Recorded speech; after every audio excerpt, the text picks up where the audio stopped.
I'm Ray Smith at Rotor Rush Academy, and welcome to 5 Minute Flight. Our objective for the next 5 minutes is to improve your knowledge and improve your flying.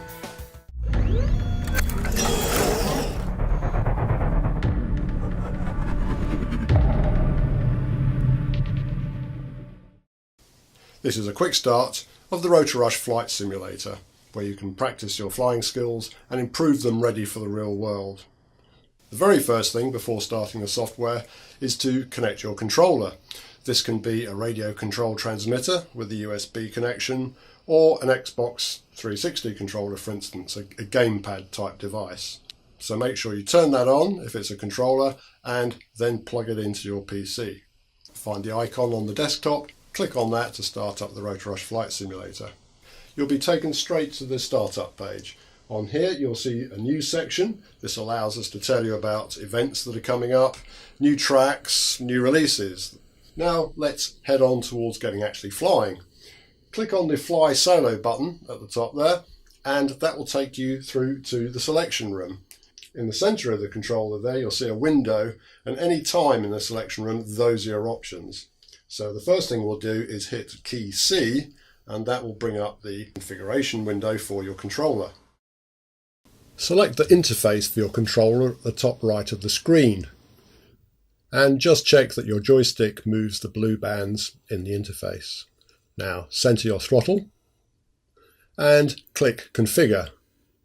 Follow the on-screen instructions: throttle fully up, throttle fully down, your right, your left. Now pitch forwards and back, roll right and roll fully left. We've now configured the axes. Click Save and exit the configuration with the green tick. You'll now see that your actual controller moves the simulator joysticks. With your controller configured, you can now use the joysticks to navigate your way around the selection room. Move the right stick up and we can see the drone selection. If we go left and right, we can choose a particular drone. Here we're going to select one of the trainer drones, and we'll use the Rotor Rush organisation and go to the training field.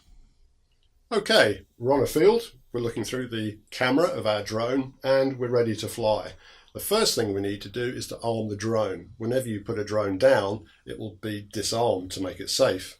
We step away and then we need to arm the drone and get it ready for flying.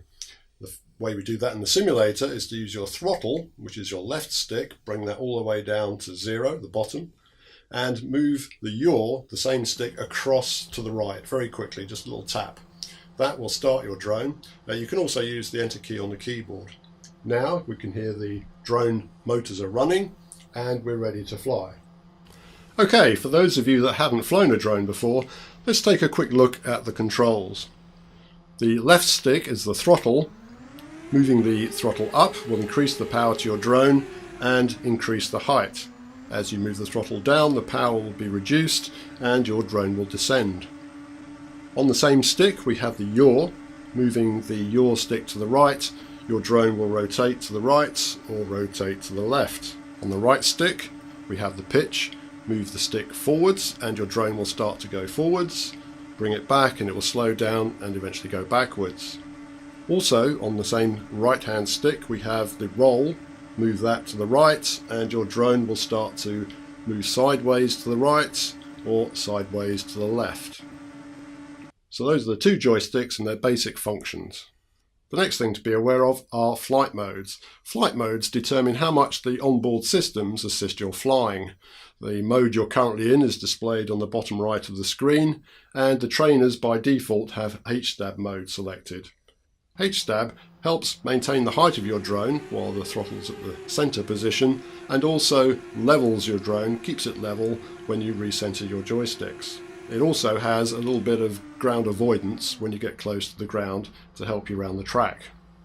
The next mode that we can select by pressing the M key is stab. This is stabilised mode only, there's no height control, it just helps maintain the level of your drone once you relax your sticks back to their centre position. And the third mode, press the M key again, is Acro. Acro gives you no height control or stabilisation. It really is just raw flying and what you want to use if you're racing. Now many people would advise you to go straight to Acro. There will be a lot of crashing going on and you mustn't get disheartened. Try the other modes if you just want to ease your way into it, but if you want to be an out-and-out racer, Acro is where you want to be. Your objective at a track is to complete 3 laps without crashing. When you've achieved this, your time will be recorded and posted to the rotorrush.com leaderboards. After successfully completing 3 laps, the next time you fly the track you will see a ghost drone. The ghost drone is going to be flying your best 3 laps. This gives you the ideal opponent to race against to develop your racing skills. One thing to note when you're flying solo is that a crash will set you back to the start and you'll have to do your 3 laps again. This is different to multiplayer racing, where a crash will set you back to the last successful gate that you've achieved. This allows closer and more exciting racing. While at a track, pressing the escape key will give you access to more features. The flight controller allows you to customize how the drone flies to your own preferences. The flight recorder will let you see the individual lap times for your best 3 laps and will also allow you to show or hide the ghost drone. The spotter, as in real life, will talk to you. He'll call out your lap numbers, your individual lap times, and tell you if you've missed a gate. Just as in the real world, when you go to a new track, you have to learn it before you race, and your spotter can help you with that. Press the escape key to take you back to the track, and while at a track you can tap the space bar to take you back to the start grid, or if you hold it down longer, that will take you back to the selection room and exit the track completely. Further escape key presses in the selection room will step you back and take you to the startup screen. Once there, another escape key will take you out of the simulator. This quick start has given you an overview of the key features of the Rotor Rush Flight Simulator, enough to get you flying. There's a lot more to look at with events and multiplayer racing, but we'll look at that another time.